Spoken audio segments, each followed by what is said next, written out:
इस वीडियो के जरिए हम आज आपको सिक्योरिटी गार्ड हैंडओवर और टेक ओवर के बारे में जानकारी देंगे।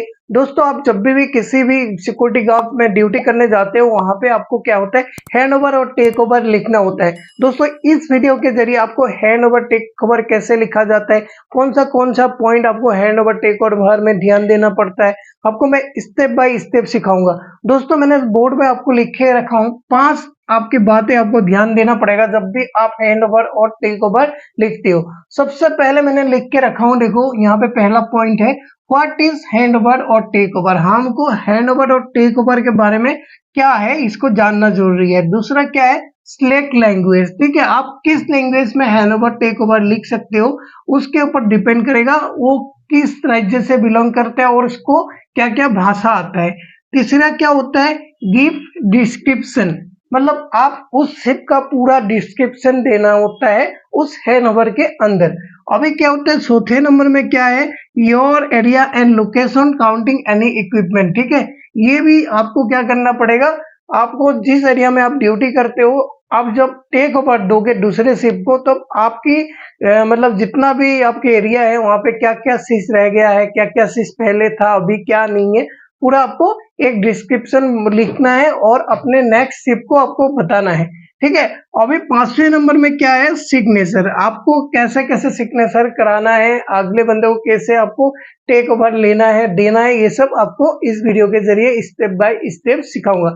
सबसे पहले हम जान लेते हैं what is hand over and take over. ठीक है, देखो आप किसी भी संस्था या सोसाइटी में ड्यूटी कर रहे हो तो उस ड्यूटी में क्या होता है, आप उस शिप के दौरान जो जो घटित होता है या जो जो कार्य करते हैं, विस्तृत विवरण जिस रजिस्टर में लिखते हो और नेक्स्ट शिप को उसकी विवरण बताते हो, उसी को हैंड ओवर टेक ओवर या hand over take over register कहा जाता है।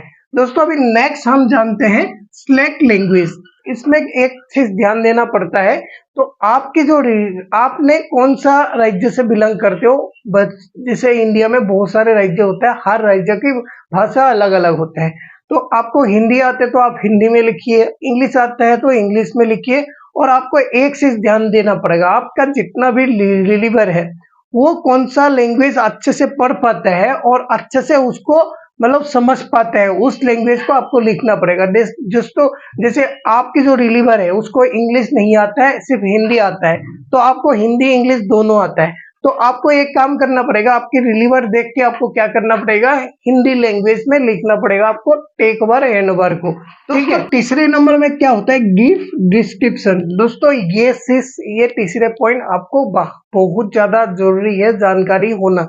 दोस्तों, जैसे आपने कोई भी शिप में ड्यूटी किया, चाहे ए बी सी या नाइट में ड्यूटी किया है, आप जिस लोकेशन में ड्यूटी करते हो उस लोकेशन के अंदर आपके अधीन में जो जो आता है, उस लोकेशन में कोई भी कार्य घटित हुआ है और कोई भी मतलब एक्टिविटी हुआ है, उसको आपको हैंड ओवर टेक ओवर में जो रजिस्टर होता है वहां पे आपको नोट करना है, लिखना है। जैसे वहां पे आपको किसी ने बंदा मिलने आया है, कोई किसी ने चोरी किया है, आग लग गया है, कोई मारपीट हुआ है, ठीक है, ठीक है, कुछ भी एक्टिविटी होता है आपको हैंड ओवर में लिखना होता है। और आपकी जैसे कोई शिप के दौरान कुछ भी आपको हैंडल नहीं हो रहा है तो आपको सुपरवाइजर जो भी आपके सीनियर अधिकारी होता है उसको इन्फॉर्म देना है। ठीक है, अभी चौथे नंबर में पॉइंट में जाता है, your area and location counting any equipment. दोस्तों, ये बहुत ज्यादा जरूरी है। जैसे आपने जिस लोकेशन में ड्यूटी किया है, हो सकता है आपको कंट्रोल रूम में भी मिल सकता है, हो सकता है आपको पार्किंग में भी मिल सकता है, हो सकता है आपको किसी भी मतलब ऑफिस के अंदर भी मिल सकता है, बालकोनी में मिल सकता है, कॉमन एरिया में, कोई भी लोकेशन हो, तो आप जिस लोकेशन के अधीन आते हो वहां पे आपको हर एक इक्विपमेंट का काउंटिंग करना है। जैसे आपके पार्किंग में दिया है, कितना गाड़ी है, बाइक कितना है, मोटर कितना है, पंप रूम कहाँ है, कितना सामान है, आपको पूरा एक एक सराउंडिंग जो एरिया होता है एक बार राउंड लेके उसको काउंटिंग करके आपका नोटबुक में लिखना है।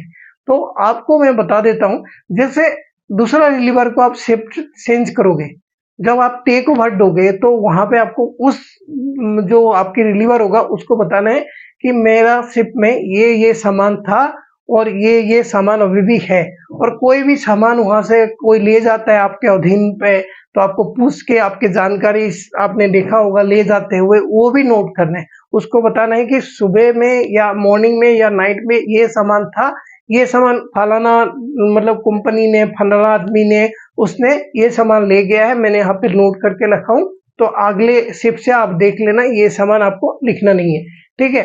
नेक्स्ट क्या होता है कि ये आपको सिग्नेचर, दोस्तों जैसे आपका शिफ्ट खत्म हो गया है, आप पूरा डिस्क्रिप्शन लिखा, पूरा अपने शिफ्ट खत्म हो गया, उसके बाद क्या होता है, आप जिस बंदे को रिलीव करोगे, मतलब दोगे, जिस बंदे को टेक ओवर लोगे, उसको बोलना देखो मैं आपकी जो शिफ्ट के अंदर जो भी हुआ है, जो भी मतलब घटित हुआ है, जो भी नहीं हुआ है, सारे चीज नोट डाउन किया हूँ, आपको एक बार पढ़ लेना है हैंडओवर, और उसके बाद आपको कुछ समझ में नहीं आया तो आप मुझे क्लियर करके बताओ क्या हुआ है क्या नहीं हुआ, फिर आपको मैं समझाऊंगा। आपका एक कर्तव्य होता है, एक दायित्व होता है, आपको अगले वाला जो बंदा आता है उसको प्रॉपर तरीके से हैंडओवर देना, ठीक है। उसके बाद उस बंदे को क्लियरिटी पूरा समझाना है, क्या चीज हुआ है नहीं हुआ है, सब कुछ क्लियर करने के बाद आपको क्या करना है, उसको बोलना है यहाँ पे आप लास्ट में आपने साइन कर दीजिए टेक ओवर में, फिर आपका भी साइन रहेगा, उसका भी साइन रहेगा, उसके बाद उसमें डेट डाला जाएगा। उसके बाद उस रजिस्टर को अगले दिन आपके सीनियर के पास ले जाना जाता है, जैसे कोई भी सुपरवाइजर हो या सुपरवाइजर हो, वो सीनियर में जाके वो चेक करता है, उसके बाद उसको साइन कर देते हैं।